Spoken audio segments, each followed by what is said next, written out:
इस समय हमसे बातचीत करने के लिए जिंदल स्टेनलेस के एमडी अभिदय जिंदल साहब हमारे साथ मौजूद हैं। सर, आपका हमारे कार्यक्रम में बहुत बहुत स्वागत है।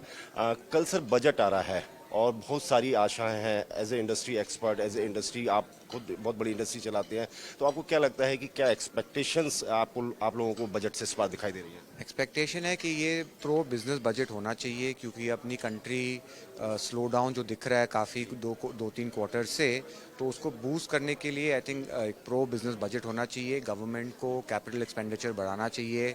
हर सेक्टर, इंफ्रा के ऊपर तो फोकस है ही, रेलवे के ऊपर, डिफेंस स्पेंडिंग। अगर गवर्नमेंट अपना एक्सपेंडिचर बढ़ाएगी, सारे डाउनस्ट्रीम इंडस्ट्री, सारे अदर इंडस्ट्रीज भी ग्रो करेंगे। सर, एक चीज जरूर, मतलब पिछले कई सालों से आम आदमी स्पेशली मिडिल क्लास मांग कर रहा है सरकार से कि कुछ इस बार टैक्स के अंदर रिलैक्सेशन दी जाए, क्योंकि अर्बन एरियाज के अंदर जो कंजप्शन है वो कम, स्लो डाउन उसके अंदर दिखाई दे रहा है। तो व्हाट डू यू फील कि सरकार क्या वो चीजें दिखाई देंगी इस बार बजट में, रिफ्लेक्शन हो सकता है सर? डेफिनेटली होना चाहिए। जैसे पर्सनल इनकम टैक्स में भी अगर कुछ बचत मिले तो वो डेफिनेटली कंजम्पशन को बढ़ाएगा। अगर कॉर्पोरेट टैक्स भी रिड्यूस होएगा तो कंपनीज और इन्वेस्ट करेंगी और जॉब ग्रोथ अपॉर्चुनिटी होएगी, पर कैपिटा इनकम बढ़ेगा। तो ये एक सर्कुलर इकोनॉमी का उसको फ़ायदा देगा। सर, लास्ट सवाल मेरा ये है कि स्टील इंडस्ट्री के एक्सपर्ट होने के, क्योंकि आप एक बहुत बड़ी स्टील इंडस्ट्री भी चलाते हैं, लगातार मांग हो रही थी कि जापान, कोरिया और ये जो चीन, यहाँ से जो कच्चा माल आ रहा है वो उस पर लगातार मांग की जा रही थी कि 25% की ड्यूटी जो है लगाई जाए। क्या जब pre budget consultation finance ministers के साथ आप लोगों के हुए तो इस तरह की मांग आप लोगों की तरफ से रखी गई है?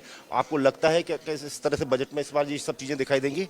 तो डेफिनेटली जो स्टील मिनिस्ट्री का भी इच्छा है और विश है कि स्टील को बढ़त मिलनी चाहिए। अपना टारगेट है कि 300 मिलियन टन स्टील बनना चाहिए इंडिया में 2030 तक।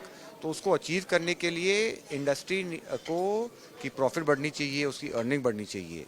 तो अगर ड्यूटी बढ़ेगी, जो डंपिंग हो रहा है जैसे आपने कहा चाइना से, वियतनाम से, डेफिनेटली अच्छा ग्रोथ मिलेगा हमें। एक्सपेक्टेशन है कि कुछ ना कुछ सपोर्ट तो आना चाहिए बजट के अंदर। Thank you very much sir. तो साफ तौर पे कहना यह है कि बजट के अंदर कुछ तरह इस तरह की एक्सपेक्टेशंस दिखाई देने चाहिए। कैमरामैन आलोक सक्सेना के साथ मृगांक प्रभाकर, भारत एक्सप्रेस।